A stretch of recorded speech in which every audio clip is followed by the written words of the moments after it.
Bonjour à tous et bienvenue mes amis.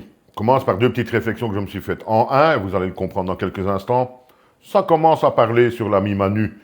Et en deux, je pense, mes amis, et vous allez le comprendre dans quelques instants, qu'on est à des années-lumière de se rendre compte de qui est vraiment Emmanuel Macron, d'un côté, mais surtout, à quel point il fait peur à son entourage et aux gens qui le fréquentent. C'est comme ça que je l'ai pris, et je vais vous expliquer pourquoi dans quelques instants. L'information vient de sortir. On nous dit donc, on nous rappelle, apparemment que c'est un dingue du parfum, un parfum Dior je pense, et je vous l'avais déjà dit, et là on nous le répète, il a des bouteilles de parfum partout à l'Élysée. Dans chaque pièce, il y a une bouteille de parfum. Je vous avais expliqué que les gens sont arrivés même quand la porte est fermée, mais c'est pas tout.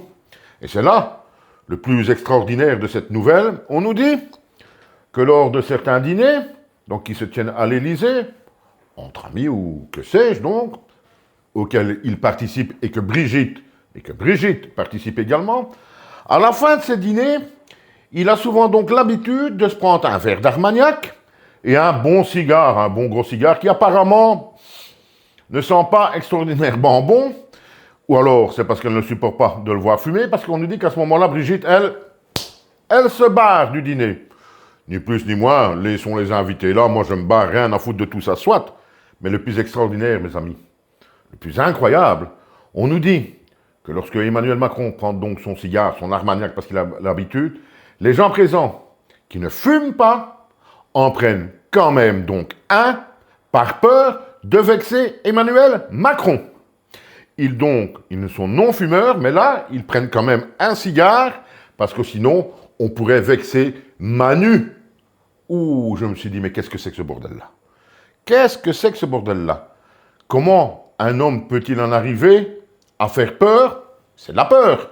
Quand on fume et qu'on est normalement non-fumeur, qu'on fume pour ne pas vexer quelqu'un d'autre, c'est qu'on a peur de sa réaction. Vous êtes bien d'accord avec moi? Et là, je me suis dit, mais c'est qui ce gars-là? Qu'est-ce qu'il a pour faire autant peur aux gens? Comment ça se fait que tout le monde se met pratiquement à genoux devant lui? C'est pratiquement ça, mes amis, ici. On nous dit également que le soir, donc quand tout le monde est parti et qu'il se retrouve tout seul, il a l'habitude de prendre de vieux alcools, ce qui lui donnerait apparemment une haleine aussi un peu spéciale. C'est peut-être ça que le lendemain matin, des fois, il est un peu bizarre, avec des yeux qu'on se demande quoi et qu'on pense que c'est peut-être ça je n'en sais rien. Et je peux comprendre également que Brigitte n'a pas toujours le sourire avec lui. Je termine par cette réflexion que je me suis faite après avoir préparé cette vidéo.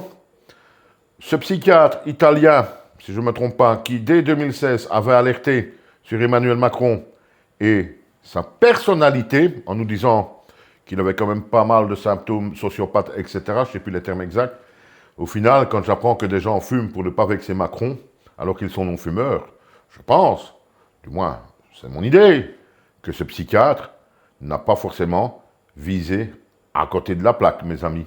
Dites-moi une fois ce que vous pensez de ça, et de ces malheureuses personnes, non-fumeurs apparemment, qui prennent quand même un cigare pour ne pas vexer Manu Premier.